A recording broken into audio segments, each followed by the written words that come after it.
Hi, Tristam. Welcome to the interview. We're really happy to have you. Do you want to give us a quick introduction about yourself and plug your social media or whatever else you want to do?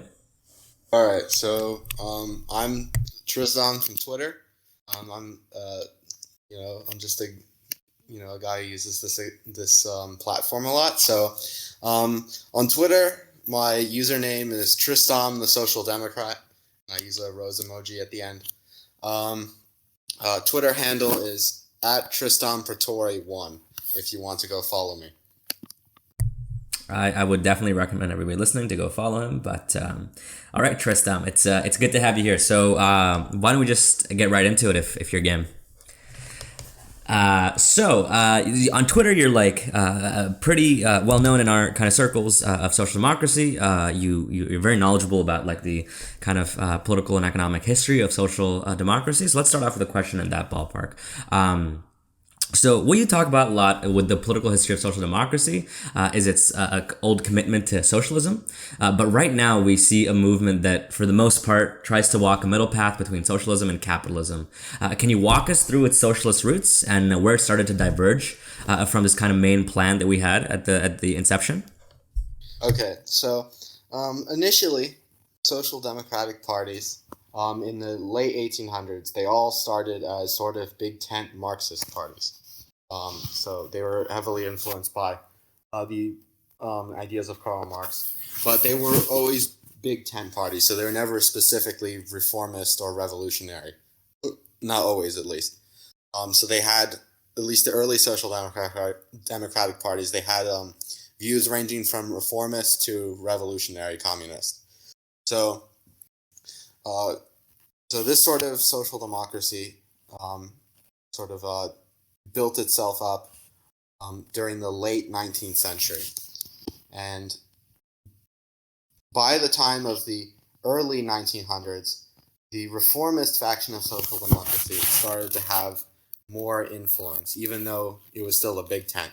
The reformist faction had more influence, and Edward Bernstein published Evolutionary Socialism in 1896, for example, which was arguing for a reformist policy. So eventually, around World War One, what happened is that the war aggravated the divisions in the socialist movement between centrists, reformists, and revolutionaries. So in Germany, you had the SPD split up into three parties: the original party, the independent party, the independent social democrats, and the communists. And the communists were revolutionaries, um, and the original party reformists and the independents were centrists. So that's how social democracy sort of evolved up until the First World War. Um, so basically, social democracy was associated with reformism or centrist Marxism after World War One or the First World War. Some of their parties were more reformist, like the German Social Democratic Party. Some of them were more centrist. So, for example, the Czech Social Democratic Party had a lot of centrist tendencies. So basically, um, that was the predominant idea of social democracy. Then social democratic parties started to win more elections in the 1920s and 1930s. So they were still socialist. So in the 1930s, the Norwegian Labour Party won. In Norway, the Swedish Social Democrats won in the 1930s. Um, the British Labour Party formed their first government in the 1920s under MacDonald. So all of that continued. Um, in the After World War II, a lot of social democratic parties had the opportunity to implement a lot of their policy proposals. So, for example, a lot of their socialist policy proposals. So, for example, the Labour Party in Britain won the election in 1945. They created the National Health Service. They nationalized a lot of the large industries. Um, they had an explicitly socialist platform back then, and the same with a lot of other social democratic parties. So they generally, after World War II, a lot of countries they built welfare states. They legalized trade union activities. They nationalized largest industries like banks and steel producers. So that's a lot. That's history. So that kind of continued for a while. So social democratic parties continued as reformist socialist parties, and then around that continued, and then it was around the 1970s that the oil crisis struck, and neoliberal economic ideas started to gain prominence, and eventually around the 1980s and 1990s, the neoliberal free market ideas of Thatcher and Reagan displaced sort of more state interventionist leaning ideas that were popular in the post-war era. So social democrats weren't the only, sort of ideology back then. There were Christian Democrats and social liberals, social democrats and communists too. Social democrats were sort of the socialist wing of that consensus. Then what happened is, if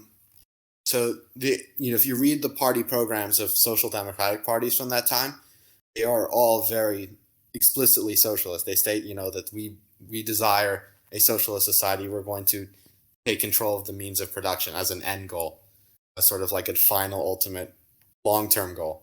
So they all say that up until around the 1980s. So, for example, the Norwegian Labour Party, they dropped the goal of creating a socialist society in their 1982 platform. That was their last platform to have socialism as the stated goal. The Labour Party in Norway, for example. So then that's the beginning of the third way, where so the neoliberal ideas to start to displace post-war consensus, and the result is that social democratic parties are forced dramatically to the right. So they compromise most of their fundamental economic policies. They compromise on full employment. They compromise on the welfare state, and they usually remove socialist policy goals from their party programs. So that's around the third way. So you have people like Tony Blair, and I think it's, what's his name? Kim Valk, who was the Prime Minister of the Netherlands. Or wait, hold up, let me see. Yeah, maybe Wim Kok. So he was the prime. He was he was the leader of the Dutch Labour Party during the 1980s and 1990s, and he said something along the lines of that the third way turn in the Dutch Labour Party was a farewell to socialist ideology. So basically, it was about removing. So basically, he said that the third way was about removing socialist ideology from social democracy. So that that doesn't mean that there aren't socialists still, but they're the sort of this moderate centrist idea sort of became popular at that time. So now, up until the present, we kind of live in a time where the third way is not like super prominent anymore, but its ideas and framework still continue to influence social democracy. And I think that's how I'd conclude. I think that's a good, a succinct history. So I think basically you can fit it into, 4 periods. You have the early epochs when you're talking about the late 19th century to the early 20th century, where it was kind of like a Big Ten party that used to fit reformists and revolutionaries alike. And in the post-World War II period, they had the actual ability to kind of implement the socialist reforms that they were seeking in a kind of reformist way. And then you have the third way split that happened in 70s and 80s as a reaction, I guess, to the rise in neoliberalism. And now you would say that I guess there's been a dwindling of the effect on third way social democracy on our current movement, right? Yeah. So I was actually writing a Medium article about this. In recent years, there has been a little bit of a turn back towards traditional socialist ideology. So, for example, in the Labour Party in Britain, Jeremy Corbyn, who is an avowed socialist, he was elected the leader of the Labour Party. So, he proposed a more socialist platform. He proposed expanding the welfare state and the public services and all that stuff. but his the left wing of the Labor Party also proposed things like nationalizing electric utilities and mail and bus transport and railways, and they also proposed something called like an inclusive ownership fund, which is very similar. It's the Rudolf Meidner style market socialism proposal. Yeah, So the Meidner plan. Yeah, yeah, that's something that the left wing of the Labour Party, of the British Labour Party, was proposing a few years ago. So the Labour Party in Britain. In Germany, the SPD, they have a very large sort of centrist third way wing, but they also, on their left, they also have a couple of socialists who are pretty radical. So, for example, Kevin Kühnert in Germany, he proposed collectivizing car companies, for example, and expanding public housing and public ownership of land, and decommodifying public services and stuff like that. So he had a pretty socialist platform compared to the rest of his party. So he's a figure on the SPD's left wing, and I personally know a lot of people who are from the USOS, the Young Socialists. I know some people on Twitter that I follow that are from that, and so there are at least a few of them, right? They compose the SPD's like most left wing sections. I guess, yeah. So I mean, I guess that like kind of bundles together like two questions I had about this. So right now we're kind of seeing a little bit of a resurgency in social democracy. We see like in the SPD recently emerged as the largest party in Germany. Before that, the Norwegian Labour Party also won their election. These seem to be like really encouraging results for social democracy. What do we kind of do to, in your opinion, kind of capitalize on more of the left wing elements of social democracy rather than kind of capitulating to the more centrist elements of it? Well, I think that I'm not exactly sure 100%, what will produce a particular outcome. But my guess is that you have to at least allow the parties to do better electorally, because you can't really elect, new people to party positions and stuff like that if if the political parties are declining. So yeah. So some people say that if they do better electorally, this sort of enables their centrist leaning wings, but it also allows, sort of to recycle the party membership and the party leadership and the MPs and stuff like that. So you can get more left wing people elected. So that's what happened in Britain under Corbyn. Some more left wing people got into the party. That's what happened in Germany recently too, where I think several USOS members got elected. So, yeah, the answer is that it's not a completed struggle. It's not sort of the complete leftward turn of social democracy. It just provides the basis for it. So it's a start, basically. It's a way to start pivoting back to kind of the ideology that we started off as, and to head towards basically to where we used to be. What kind of exciting like policy positions for now do you see that these two kind of parties were offering, or at least the current social democratic parties in Europe? Do you see any kind of exciting left-wing proposals from them? Yeah, so there's some interesting proposals. So the SPD in Germany right now, they're like I said, they're not completely on. They're not all. Their left-wing members are not completely, in power all, but there are more of them. So what they have agreed upon, the centrist and sort of more left-leaning elements, they've agreed upon is, stuff like constructing social housing. So the SPD has a thing. I saw it on Twitter recently. They had a policy where they said they want to construct 200,000, publicly owned rental units, for example. That's a really excellent policy. That's something that would qualify as, decently left-wing in the United States. And that's a decently left-wing housing policy. There are also stuff like, reversing the Hartz reform, so increasing unemployment insurance benefits.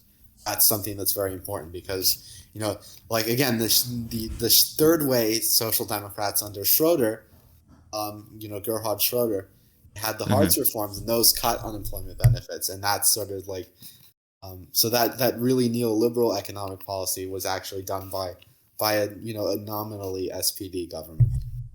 So, in the third way era, of course.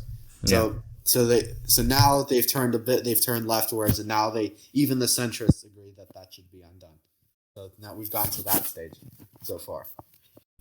So okay, yeah. So I mean, you would basically consider like the third way split to be this kind of aberration of social democracy, more than a legitimate movement, right? Yes, I would absolutely consider it to be an aberration, because not only is it a break with the history of social democracy for like almost more than a century, but it also explicitly contradicts a lot of their party programs. So, for example, the Swedish Social Democrats, if you read their current 2013 party program, they call themselves democratic socialists. They state that very clearly that yes, social democracy is socialism, right? So they established that. They said that that's the ideological tradition of social democracy, right? So it's not liberalism, it's not third way centrism. It's from the socialist sort of tradition. So they outline that, and they also have a very Marxist tone. They say something along the lines of the ideological basis of the labor movement is historical materialism, right? So the Swedish Social Democrats have some Marxist themes in their party program as well. So they have a basic ideological framework that they outline there. But then they have that, but they also have the more centrist third way factions that are very prominent as well. So I'd say that these third wayers,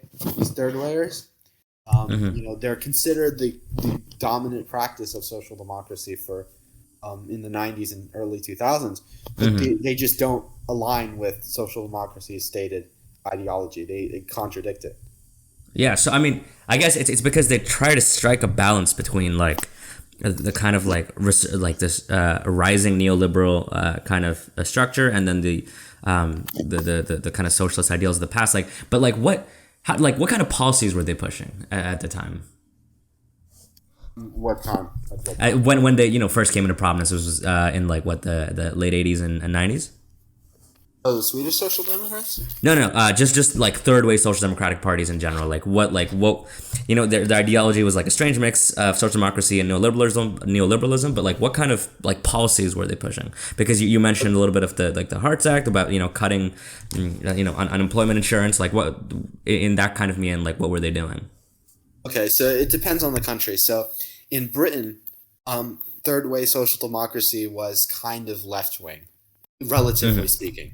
So Tony Blair, his sort of way of understanding the third way was that we would support a welfare state and we would increase social spending, but we would deregulate the economy and privatize state-owned enterprises. So that was kind of Tony Blair's third way. So that's kind of what many people imagine social democracy to be. So Tony Blair's third way was, just free market with a welfare state. The Labour government, to their credit, they did increase spending on the National Health Service and stuff like that. So that's commendable, even if you don't agree with the third way. They increased the minimum wage too. So you can say that Tony Blair's third way was kind of like social liberalism and not hardcore free market Reaganism. Then in Germany, the third way was extremely degenerate. Not only did they not that's a good one. Not only did they support privatization and deregulation of the economy, but the third way social democrats also insisted on cutting welfare state spending. So that's what the Hartz reforms were. So I'd say that's even more right wing than what Tony Blair favored. So not just a free market and a welfare state, but also just explicit austerity and cutting back the welfare state. I think that's the difference between the Schroeder's social democracy, Schroeder's third way, and Tony Blair's third way. Mm-hmm. I'm not completely sure about the other parties.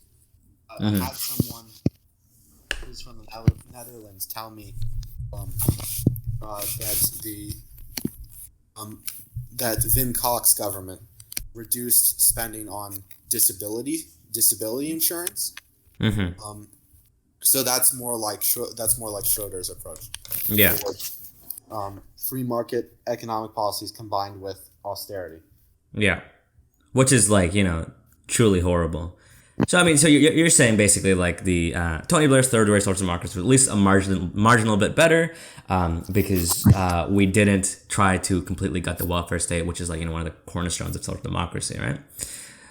Which and also to kind of reduce state control over the economy, which leads us to kind of an opposite goal of social democracy, which I think you and I are aligned on, that is to eventually kind of reform our way to socialism by slowly increasing the kind of state control over the economy, but also just having like a completely decommodified welfare state, so people aren't kind of reliant on the labor market to provide a solid standard of living, right? So, sorry.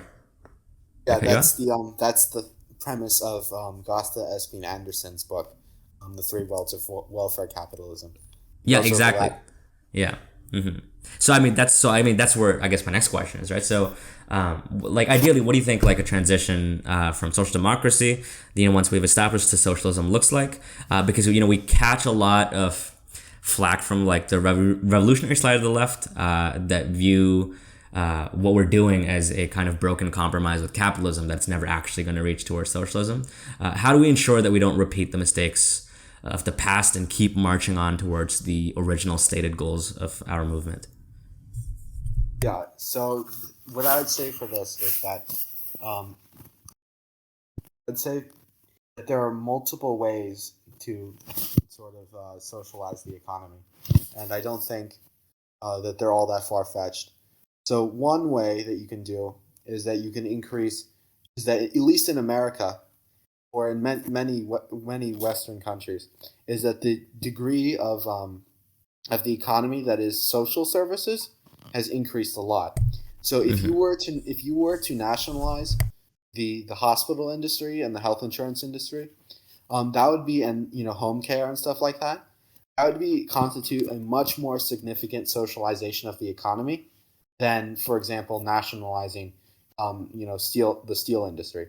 So if you read like old school socialists, they would usually talk about like we're going to have public ownership of heavy industry, right? But in the modern day, heavy industry isn't so important anymore. Yeah. Well, the majority of people aren't making steel beams anymore. It's the case that more people are going towards healthcare and stuff like that. So if you want to socialize the economy and you want to take control of the means of production from capitalists, you have to focus on the sectors that are most relevant. So healthcare is one of those. If you creating a national healthcare service, it sounds sort of like a small thing because Britain already has it, but it turns out that it's actually it's a growing sector and it's projected to grow over time. So you can basically just socialize the economy by the fact that they'll just keep growing. They focus so one that's a very important priority for socialization. Another I'd say are things like utilities, as well as other parts of the healthcare infrastructure. So pharmaceutical companies, I'd say pharmaceutical companies, possibly medical device manufacturers, pharmacies, stuff like that. So you can get. So I think those are some things. Those are some practical measures that people would agree to. That many people could actually agree with us on. No, I think that's a good point. Yeah, because I mean, you're right. Like we've pivoted, away from becoming manufacturing countries more towards service-based countries. And so, if we really do want a true nationalization of the economy, you'd want to take over the kind of service sector of a country because it represents a greater and growing portion of a country. And so this, I mean, this would generally entail like going beyond just what things like Medicare for all are proposing, right? Because that's just kind of switching out the insurance scheme. What you're pushing for is like the nationalization of the very the inputs of the healthcare system, like the actual hospitals and the machines and stuff, right? Yes. And I don't think it's that far-fetched at all because Britain already has done it with hospitals. The National Health Service is a system where all hospitals are owned by the state. I think that's a fairly reasonable proposal. Services industries. Another popular proposal is that the sort of Meidner Plan proposals. And the reason why those are really good is because you can basically socialize, 10% of the capital stock of a country all at once, right? You don't need to write legislation about specific industries or sectors or enterprises. It just says this much is granted to, a collective workers fund.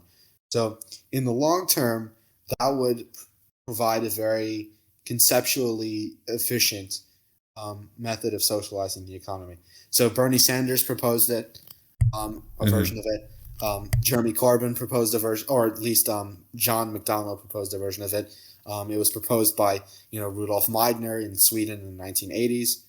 The Danish Social Democrats also proposed a version of it in the 1970s. So it has been a part of socialist strategy for a while now. Matt Brunig actually has a very good article. Very good article for Verso Books. I'm sure you know what Verso is. So on 28th of September 2018, he wrote this article called Commonwealth, Workers' Ownership in History of Socialism.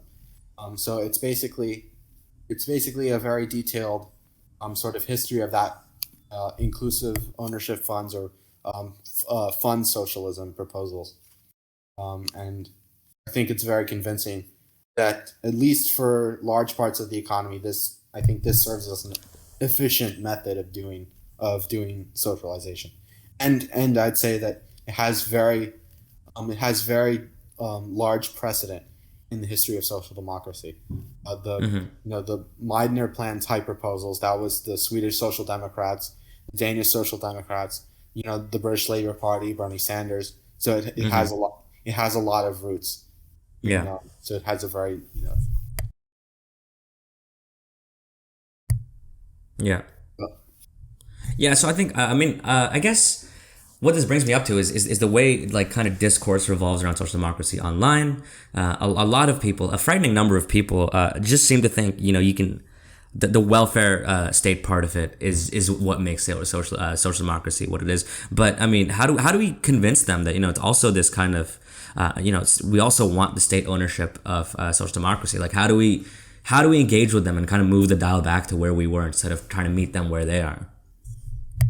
I think a problem is that I think it really depends on what perspective you're coming from, because I've noticed I have been following left-wing politics for several years now, and usually the people who are most likely to say that are communists, of course, and it's because communists aren't as invested in the history of democratic socialism specifically. So I think if you're not invested in parts of socialist history that are not Marxist-Leninist, then you're going to skip over social democracy quite a lot, and you're not going to sort of input those things. So I'd say that it's just because some of it is because of ideological bias. But solving that problem is that you kind of just have to do the work. You kind of just have to show people what the reality is and what the history of that is. You can't really. I think it's, and also you also have to use reasoning. So, for example, you have to show that social democracy isn't the only ideology that supports a welfare state, right? For example, we know that under Konrad Adenauer, who was the German chancellor after the Second World War, he implemented some kind of welfare state, but it was that didn't make him a social democrat. what he was considered a conservative. So specifically is that conservatives implemented welfare state policies that were oriented around paternalism and sort of segmenting the labor force around special benefits. Yeah. And that's kind of it's a sort of corporatist model. That's the I think Gosta Esteen Anderson. Yeah. I talked to Keegs about this 2 weeks ago on our recording of the pod. But yeah, we basically went through the kind of corporate structure that you see around like mainland Europe for welfare state designs. So social democracy is not the only ideology that has backed a welfare state of some kind. So just defining social democracy as a welfare state doesn't make a whole lot of sense. So you have to look at specifically at what makes social democracy unique. And the answer is I've already said it like a lot of times here already, but the unique characteristic of social democracy is that it sort of is the history's reformist socialist tradition. Communists are usually revolutionaries, and people to the right of social democracy are obviously support capitalism. Historically speaking, that's the case. So you have to be able to look at what distinguishes them. In fact, the social democratic parties used to talk about this occasionally. I remember reading the 1976 a transcript of the Swedish Social Democratic Party's 1976 party congress, and they say something along the lines of that the conservatives the conservatives say that we have blown our chance and that socialism doesn't have a long-term opportunity, but they just want to stay at the welfare state. We want to eventually reach socialism. That's that's me paraphrasing it. That's what the Swedish Social Democrats were saying in the 1970s. You said we're not just going to stop at just a social safety net or a welfare state. We're going to eventually use that as a sort of springboard to transform society. Yeah, I think that's a good point. I guess this is more of a pointed question, but like, why do you personally prefer reform to revolution? The reason I prefer reform to revolution is I think it has a lot to do with material arguments. So I was reading Karl Kautsky, a few years ago, or when I was first getting interested in left-wing politics. And one of the arguments that he makes is that the Russian Revolution is that just holding on to power, not even just implementing policies, but just holding on to power and sort of policing all the different parts of the country, that that was enormously violent. So just the fact that you had to fight the Civil War with the the whites, that alone hurt the material basis of the Russian experiment, because it destroyed factories. You had to after the Civil War, Russia had to expend significant resources rebuilding them. So it actively made the lives of workers much worse. It didn't. The revolution is violent. And there are also other cases where this has been the case. Even in Finland, where the Social Democrats had the revolution in November in 1918, I believe it was. There was a revolution in Finland.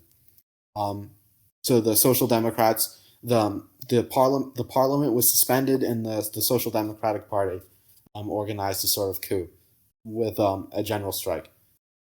So they tried it. They thought it was going to go smoothly, but it didn't work out because there was a civil war in Finland, and the Reds ended up losing to the Whites, and again it was enormously violent and destructive. So insurrectionary revolutions, like the Russian or Finnish examples, they tend to hurt the material basis of socialism because they cause enormous destruction. And they decrease the size of the labor force, and on and on. But there is one kind of sort of revolutionary type policy that I'm more sympathetic to, is And an example of that would be the independent Social Democrats in in Weimar, Germany, Mm-hmm. right after the First World War. During the German Revolution. So they weren't insurrectionists, but they still considered themselves revolutionary in the sense that they wanted to establish workers' councils along with a parliament. So they wanted to combine those two institutions. So Mm-hmm. um, that's a sort of centrist Marxism. So I can Like I like a so centrist revolution, basically. yeah. Yeah. So again, I don't really find that to be like the path for the left in the vast majority of cases. Like there's really no Mm-hmm. place where you can carry out that. But if it could be viable if it happened to be a choice. So I'm more sympathetic to that. But for the most part, revolutions are, aren't very efficient or effective. And there's Mm-hmm. also uh, one more thing to note is that some people just a lot of revolutionary socialists, they have a tendency to simplify the history of socialism. So capitalist countries are completely capitalist, and they don't have socialist movements and or even communist ones. So that's an Mm-hmm. oversimplification, because the implication of that sort of reasoning is that you cannot make any progress through reform. Is that only revolution will achieve even the most basic sort of progress, and history shows that just isn't true. Um, Mm-hmm. it really isn't. So it's a lot of things that socialist and communist parties were advocating in reformist contexts were eventually implemented. Even industry nationalizations. So they did get a few. They did get some of those in some countries. So it's not like it's revolution or nothing. History shows that it's more complicated than that. So that's part of why the revolutionary narrative isn't so convincing in a lot of cases. It's because it's based on a dramatic oversimplification of actual historical events. Okay, I think that's a fair answer. Um, I think I'm definitely on your boat. I prefer reformed revolution any day. Revolution is bloody, violent. It does destroy the material capacity of your nation in a very real way. And I don't think there's many effective kind of existing examples of countries that revolted their way to socialism. I think I obviously prefer a reformist approach. I guess, yeah. So, I mean, I guess I want to get to a final question, which was requested by people on Twitter. This one comes from David Sliger specifically, who you probably know of. He writes about welfare policy, a very excellent guy, and he'll be on the pod in the coming weeks. But he basically he asks, how did you learn so much by 18? And what are some resources that you think that people should use to learn more about, your specific flavor of social democracy? Okay, so that's a really good question from David. So the sort of answer is that I didn't really have an organized way of learning about politics. I sort of just followed the news for a long time, and I also read a lot of articles from different perspectives. So, for example, um, I used to be more moderate, so I kind of read Mm-hmm. um, Salon, for example, when I was more moderate, or I Mm-hmm. read the Washington Post, for example. It's not it's not comprehensive. It's not a comprehensive overview of any ideology, but it does help you sort of occasionally you'll run across some things that some concepts and some certain historical things, and you'll learn about that way. So I kind of just did following politics, reading articles, that sort of stuff.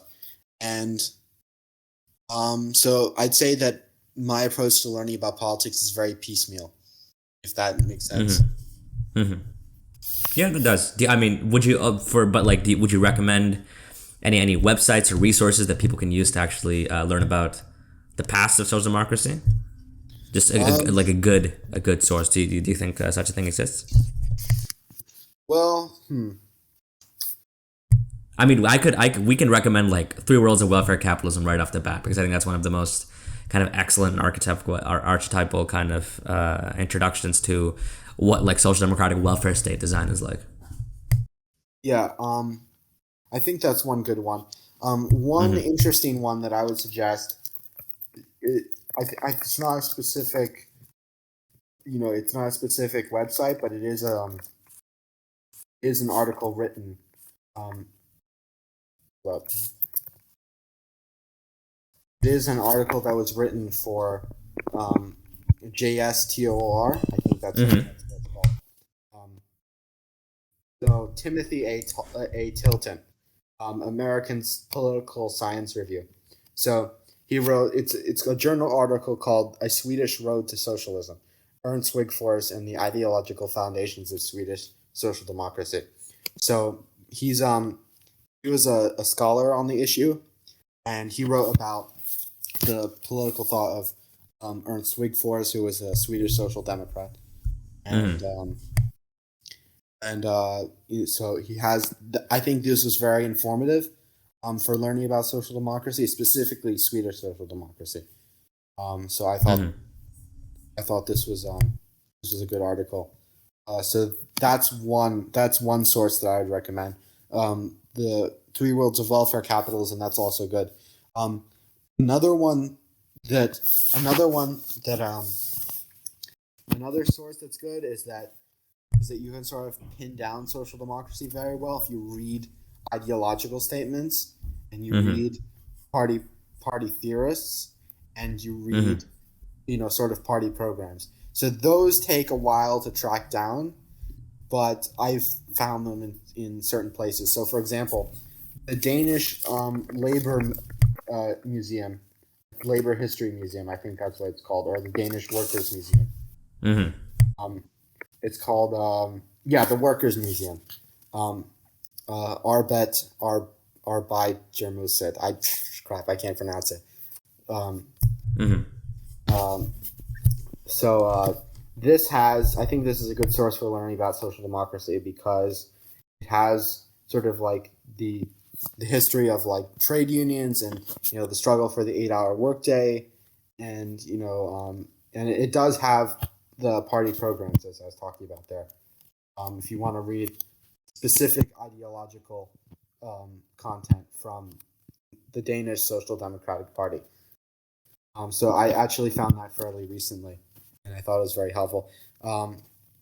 They also have, hold on, let me just type it in.